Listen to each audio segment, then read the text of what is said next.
Hello everyone, my name is Rahim. आप मेरा YouTube channel देख रहे हैं।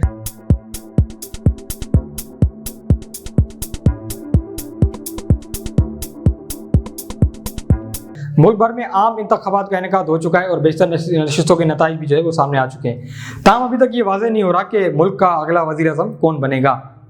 पाकिस्तान मुस्लिम लीग नून, मुत्तहिदा कौमी मूवमेंट और पीपुल्स पार्टी को साथ मिलाकर हुकूमत बन सकती है, जबकि दूसरी जानिब आज़ाद उम्मीदवार जिनको पाकिस्तान तहरीक इंसाफ यानी पीटीआई की हिमायत हासिल है, वो भी पीपुल्स पार्टी या किसी एक और जमात के साथ मिलकर हुकूमत बना सकते हैं। ताहम इतना वक्त गुजरने के बावजूद भी अभी तक वाज़ेह नहीं हो रहा कि वफाक में किसकी हुकूमत कायम होगी।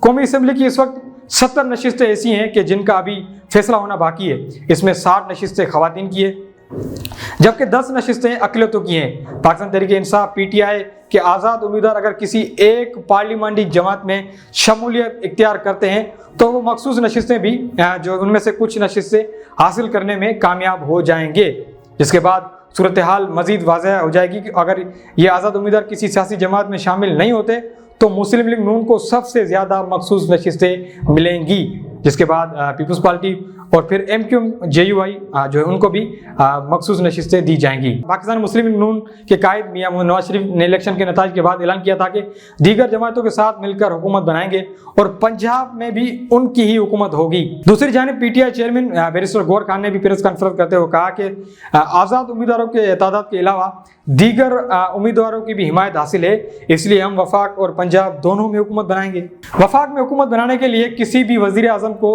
रुकन असम्बली को 169 अरकान की हिमायत हासिल होना ज़रूरी है।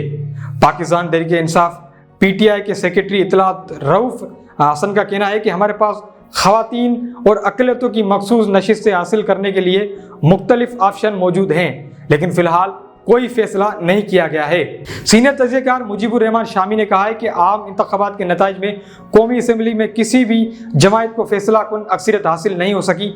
यही वजह है कि कोई भी जमात इस वक्त खुद से हुकूमत बनाने की पोजीशन में नहीं है।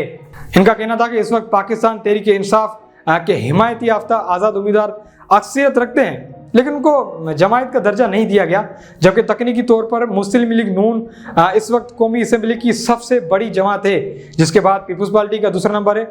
मुजीबुर रहमान शामी ने कहा है कि कौमी असम्बली की अक्सरियत इस वक्त 3 दायरों में बटी हुई है।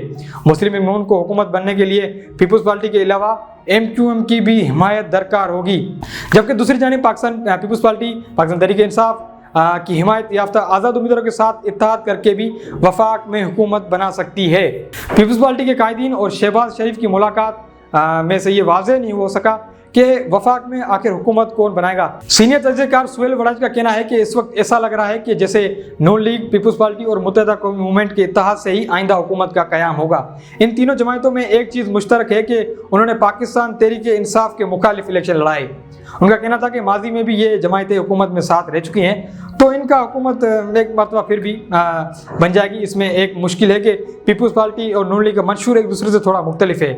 एक नौकरियाँ देने की बात करती है और एक जो है वो नौकरियां ख़त्म करने का मंशूर पेश कर चुकी हैं। सुहेल वड़ाज का कहना है कि इसके बावजूद के मुंतक होने वाले की अक्सरियत को पाकिस्तान तहरीक इंसाफ की हिमायत हासिल है, पाकिस्तान तहरीक इंसाफ की हुकूमत का क़याम नहीं हो सकता। तो मुझे लग रहा है कि PTM तर्ज की हुकूमत का ही क़याम होगा। तो मुझे दीजिएगा इजाज़त, मिलते हैं अगली किसी और वीडियो में।